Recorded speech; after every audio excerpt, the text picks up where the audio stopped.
All right, now with your Storm Team 10 forecast, we're going to get back over to Storm Team 10's Jason Doris. Jason, we're checking this potential for these pretty significant storms that could pop up over us this afternoon. Yeah, that's right. That line of downpours and thunderstorms is really going to be the big concern, even though right now the immediate thing is the heat and humidity that all of us are dealing with. Later on, that humidity will actually be the fuel for a lot of these downpours to be able to produce their tropical-like nature with the heavy rainfall rates. But for now, it's just leading to high heat index values across the region.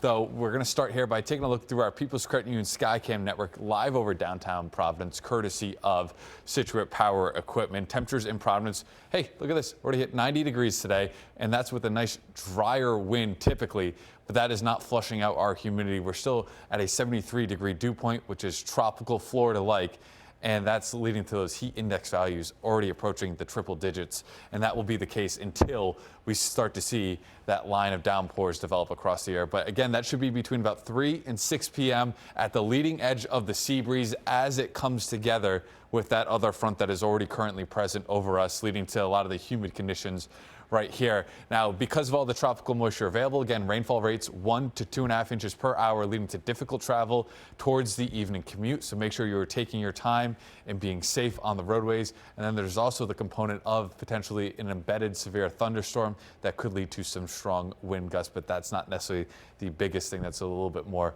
of just a footnote for now. Now, the area of concern that we kind of have, I wanted to show you this, the 1 hour flash flood guidance. So how much rain we need in 1 hour in order for flash flooding to be triggered across the region. Providence County, Kent County, Bristol County, Rhode Island, and also Bristol County, Massachusetts only needs about 1.8 to 2.5 inches of rainfall per hour in order for that flash flooding to be triggered. And that's more or less what we're forecasting for today. A little bit less for Washington County and Newport County.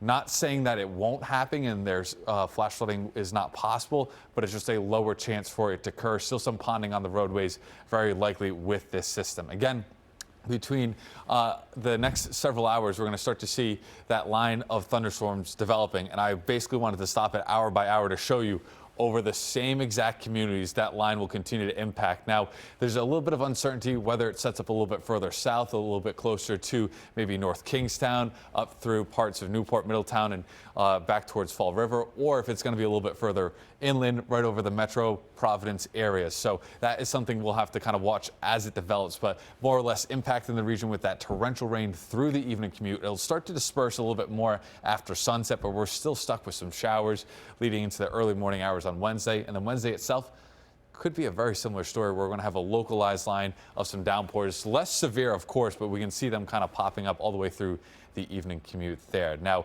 rainfall wise, what we're expecting from this, there could be some really big winners. Not going to be the exact rainfall forecast, but wanted to just show you the dramatic difference where some spots could be over 4 inches of rain by the time we get through today.